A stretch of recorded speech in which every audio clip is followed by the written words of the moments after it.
আসসালামু আলাইকুম ওরহমতুল্লাহ। সুপ্রিয় শিক্ষার্থীবৃন্দ, আশা করি তোমরা সবাই ভালো আছো। এই ভিডিওটি তৈরি করছি 2022 সালের এসএসসি পরীক্ষার্থীদের জন্য। তোমাদের ষষ্ঠ সপ্তাহের অ্যাসাইনমেন্ট প্রকাশ করা হয়েছে। তো এই ভিডিওতে আমরা আলোচনা করব তোমাদের ষষ্ঠ সপ্তাহের বাংলাদেশের ইতিহাস ও বিশ্ব সভ্যতা বিষয়ক যে অ্যাসাইনমেন্টটি দেওয়া হয়েছে তার নমুনা উত্তরপত্র নিয়ে। তো যারা এখনও অন্যান্য অ্যাসাইনমেন্টগুলো করোনি, ডিসক্রিপশন বক্সে প্লেলিস্টের লিঙ্ক পেয়ে যাবে, সেখান থেকে চাইলে তোমরা অ্যাসাইনমেন্টগুলো করে ফেলতে পারো। তো প্রথমে চলো তোমাদের অ্যাসাইনমেন্টের প্রশ্নটি দেখে নেওয়া যাক। বিষয় কোড হচ্ছে 153। এই অ্যাসাইনমেন্টটি দেওয়া হয়েছে প্রথম অধ্যায় থেকে। অ্যাসাইনমেন্টটি হচ্ছে, তোমার দেখা কোনো ঐতিহাসিক নিদর্শন যেমন প্রাচীন মসজিদ অথবা মন্দির, জমিদার বাড়ি, মুদ্রা, শিলালিপি ইত্যাদি ইতিহাসে কোন ধরনের উপাদান তা বিশ্লেষণপূর্বক ইতিহাস পাঠের প্রয়োজনীয়তা মূল্যায়ন করো। এখানে দেখো তোমাদের যে বিষয়গুলো লিখতে হবে: ইতিহাস ও ঐতিহ্যের ব্যাখ্যা, ইতিহাস রচনার উপকরণসমূহ, ইতিহাসের গুরুত্ব বর্ণনা করা, বর্তমান আর্থসামাজিক প্রেক্ষাপটে ইতিহাস চর্চার প্রয়োজনীয়তা উল্লেখ করা। ঠিক আছে, তাহলে চলো শিক্ষার্থীরা আমরা নমুনা উত্তরপত্রটি দেখে নিই। তোমাদের এই অ্যাসাইনমেন্টের শিরোনাম হবে ইতিহাস পরিচিতি। 1 নম্বরে হচ্ছে ইতিহাস ও ঐতিহ্যের ব্যাখ্যা। ইতিহাস শব্দটির উৎপত্তি ইতিহ শব্দ থেকে, যার অর্থ হচ্ছে ঐতিহ্য। ঐতিহ্য হচ্ছে অতীতের অভ্যাস, শিক্ষা, ভাষা, শিল্প, সাহিত্য, সংস্কৃতি যা ভবিষ্যতের জন্য সংরক্ষিত থাকে। এই ঐতিহ্যকে এক প্রজন্ম থেকে আরেক প্রজন্মের কাছে পৌঁছে দেয় হচ্ছে ইতিহাস। এইচ কার এর ভাষায় বলা যায়, ইতিহাস হলো বর্তমান ও অতীতের মধ্যে এক অন্তহীন সংলাপ। বর্তমানের সকল বিষয়ই অতীতের ক্রমবিবর্তন ও অতীত ঐতিহ্যের উপর ভিত্তি করে গড়ে উঠেছে, আর অতীতের ক্রমবিবর্তন ও ঐতিহ্যের বস্তুনিষ্ঠ বিবরণী হলো ইতিহাস। তবে এখন বর্তমান সময়ের ইতিহাস লেখা হয় যাকে বলে সাম্প্রতিক ইতিহাস। সুতরাং ইতিহাসের পরিসর সুদূর অতীত থেকে বর্তমান পর্যন্ত বিস্তৃত। ইতিহাস শব্দটি সন্ধি বিচ্ছেদ করলে এরূপ দাঁড়ায় ইতিহ যোগ আস, যার অর্থ এমনই ছিল বা এরূপ ঘটেছিল। ঐতিহাসিক ডক্টর জনসনও ঘটে যাওয়া ঘটনাকে ইতিহাস বলেছেন। তার মতে, যা কিছু ঘটে তাই ইতিহাস, যা ঘটে না তা ইতিহাস নয়। গ্রিক শব্দ হিস্টোরিয়া থেকে ইংরেজি হিস্টোরি শব্দটির উৎপত্তি, যার বাংলার প্রতিশব্দ হচ্ছে ইতিহাস। হিস্টোরিয়া শব্দটির প্রথম ব্যবহার করেন গ্রিক ঐতিহাসিক হেরোডোটাস খ্রিস্টপূর্ব 5ম শতকে। তিনি ইতিহাসের জনক হিসেবে খ্যাত। তিনি সর্বপ্রথম তার গবেষণা কর্মের নামকরণে এই শব্দটি ব্যবহার করেন, যার আবিধানিক অর্থ হল সত্যানুসন্ধান বা গবেষণা। তিনি বিশ্বাস করতেন ইতিহাস হলো যা সত্যিকার অর্থে ছিল বা কি সংঘটিত হয়েছিল তা অনুসন্ধান করা ও লেখা। তিনি তার গবেষণায় গ্রিস ও পারস্যের মধ্যে সংঘটিত যুদ্ধের বিভিন্ন বিষয়ে অনুসন্ধান করেছেন। এতে তিনি প্রাপ্ত তথ্য, গুরুত্বপূর্ণ ঘটনা এবং গ্রিসের বিজয়গাথা লিপিবদ্ধ করেছেন, যাতে পরবর্তী প্রজন্ম এই ঘটনা ভুলে না যায়। এই বিবরণ যেন তাদের উৎসাহিত করে এবং দেশপ্রেমে উদ্বুদ্ধ করে। হেরোডোটাসই প্রথম ইতিহাস এবং অনুসন্ধান এই দুটি ধারণাকে সংযুক্ত করেন। ফলে ইতিহাস পরিণত হয় বিজ্ঞানে, পরিপূর্ণভাবে হয়ে ওঠে তথ্য নির্ভর এবং গবেষণার বিষয়ে। প্রকৃতপক্ষে মানব সমাজের অনন্ত ঘটনা প্রবাহই হলো ইতিহাস। ইতিহাসবিদ র্যাপসন বলেছেন, এটা র্যাপসন হবে, ঠিক আছে, র্যাপসন লিখতে গেলে এভাবে এরকম হয়ে যায় কিবোর্ডে, আমি জানি না কেন। ইতিহাস হলো ঘটনার বৈজ্ঞানিক এবং ধারাবাহিক বর্ণনা। আধুনিক ইতিহাসের জনক জার্মান ঐতিহাসিক লিওপোল্ড ফন ব্যাংকে মনে করেন, প্রকৃতপক্ষে যা ঘটেছিল তার অনুসন্ধান ও তার সত্য বিবরণী হচ্ছে ইতিহাস। সুতরাং ইতিহাস হচ্ছে মানব সভ্যতার বিবর্তনের সঙ্গে সম্পর্কিত বিভিন্ন কর্মকাণ্ডের ধারাবাহিক ও সত্যনিষ্ঠ বিবরণ। সঠিক ইতিহাস সবসময় সত্যকে নির্ভর করে তোলে। তারপর হচ্ছে 2 নম্বর নির্দেশনা, ইতিহাস রচনার উপকরণ সমূহ। বর্ণমালা আবিষ্কারের পূর্ববর্তী সময়ের ইতিহাস আমাদের জানার জন্য সে যুগের মানুষের তৈরি ও ব্যবহৃত দ্রব্যাদির উপর নির্ভর করতে হয়। বর্তমানে মানুষের অতীত ইতিহাস জানার জন্য বিভিন্ন পদ্ধতি আবিষ্কৃত হয়েছে। ইতিহাস রচনার জন্য উপাদান বা উৎস খুবই গুরুত্বপূর্ণ। ইতিহাসের উপাদানের সাথে ইতিহাস রচনার পদ্ধতির রয়েছে ঘনিষ্ঠ সম্পর্ক। সঠিক ইতিহাস রচনার জন্য এ সকল উপাদানের উপর ঐতিহাসিকগণ একান্তভাবে নির্ভরশীল। ইতিহাসের উপাদান দুভাগে বিভক্ত, যেমন লিখিত ও অলিখিত উপাদান। লিখিত উপাদানগুলো হলো মুদ্রা, শিলালিপি, নথিপত্র, সাহিত্য, জীবনী, রচনা মোচা বা ডায়েরি প্রভৃতি। আর অলিখিত উপাদানগুলো হলো সৌধ, মানুষের তৈরি হাতিয়ার, পোশাক, ইমারত, ব্যবহৃত বাসন কোসন, খাদ্য শস্যসমূহ ইত্যাদি। এসব উপাদান সঠিকভাবে বিশ্লেষণের মাধ্যমে একটা যুগের বিশেষ সময়ের ইতিহাস জানা যায়। তো প্রথমে আমরা দেখি লিখিত উপাদানগুলো নিয়ে। ইতিহাসের লিখিত উপাদানের মধ্যে রয়েছে সাহিত্য, বৈদেশিক বিবরণ, দলিলপত্র ইত্যাদি। বিভিন্ন দেশি বিদেশি সাহিত্যকর্মকালীন সময়ের কিছু তথ্য পাওয়া যায়, যেমন বেদ, কৌটিল্যের অর্থশাস্ত্র, কলহনের রাজতরঙ্গিনী, মিনহাজ উস সিরাজের ছকাত ই নাসিরি, আবুল ফজলের আইনি আকবরী ইত্যাদি। বিদেশি পর্যটকদের বিবরণ সবসময় ইতিহাসের গুরুত্বপূর্ণ উপাদান বলে বিবেচিত হয়েছে, যেমন পঞ্চম থেকে সপ্তম শতকে বাংলায় এটা আগত হবে, ঠিক আছে। চৈনিক পরিব্রাজক যথাক্রমে ফা হিয়েন, হিউয়েন সাং ও ইহুসিং এর বর্ণনা।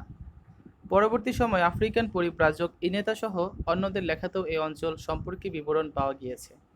এসব বর্ণনা থেকে তৎকালীন সমাজ, অর্থনীতি, রাজনীতি, ধর্ম, আচার অনুষ্ঠান সম্পর্কে অনেক তথ্য জানা যায়। সাহিত্য উপাদানের মধ্যে আরও রয়েছে রূপকথা, কিংবদন্তি, গল্পকাহিনী। তিব্বতীয় লেখক লামা ডাননাথের বর্ণনায় পাল রাজবংশের প্রতিষ্ঠাতা ভোপালের সিংহাসন আরোহণ সম্পর্কে যে আড়ালে অনেক সত্য ঘটনা থেকে যায়, যা ঐতিহাসিকরা বিচার বিশ্লেষণ অনুসন্ধান করে আবিষ্কার করেন। তাছাড়া সরকারি নথি, চিঠিপত্র ইত্যাদি থেকেও নিজস্ব তথ্য সংগ্রহ করা সম্ভব।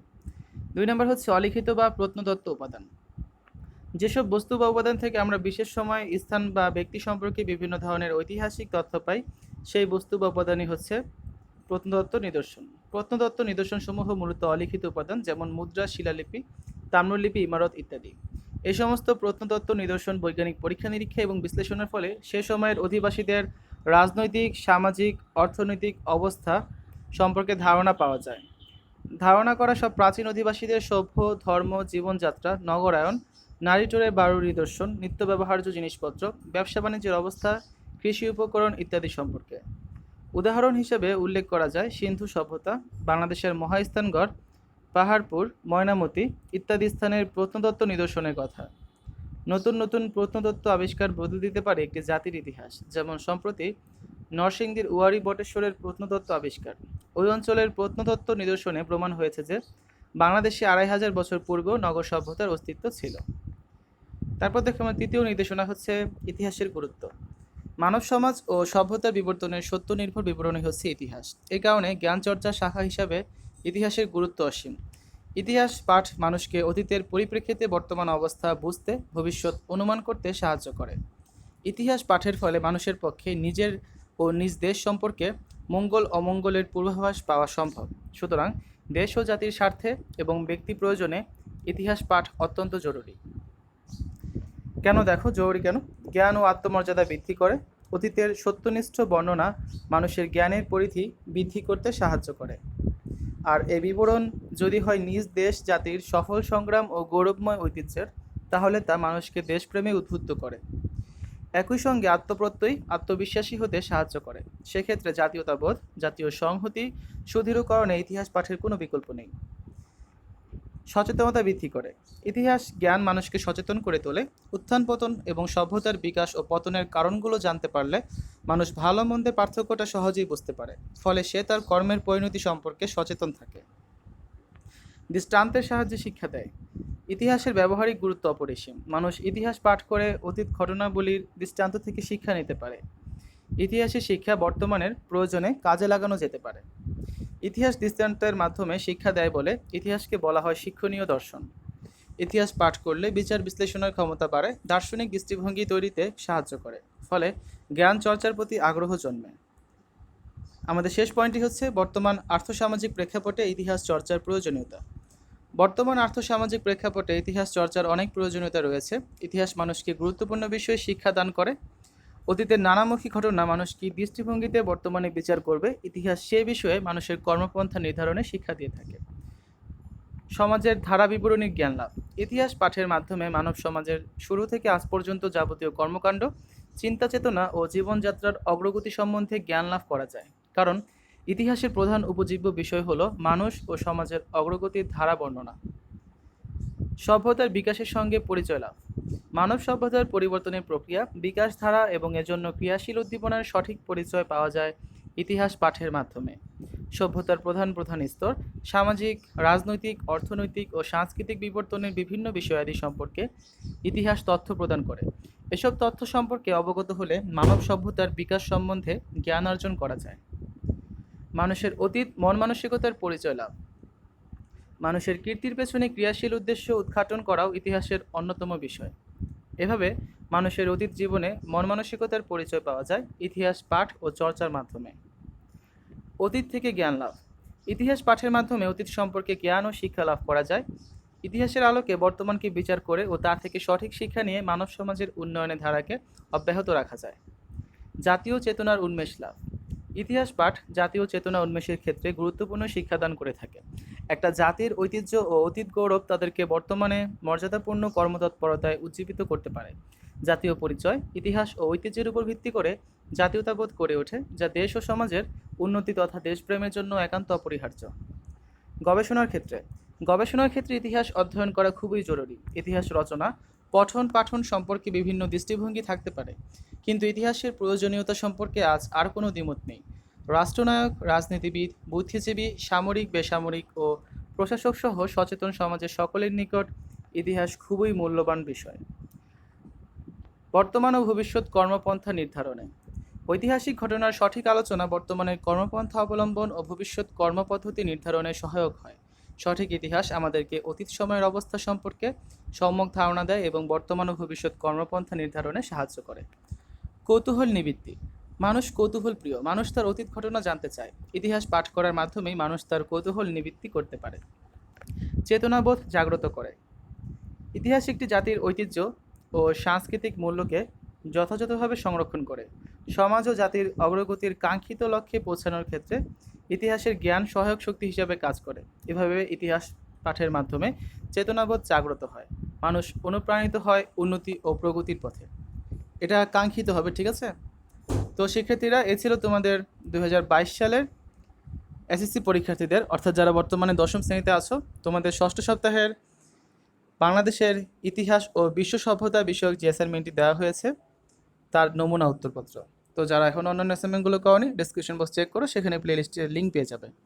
তো আজ এ পর্যন্তই, তোমাদের সকলের সুস্থতা কামনা করে শেষ করছি। আল্লাহ হাফেজ।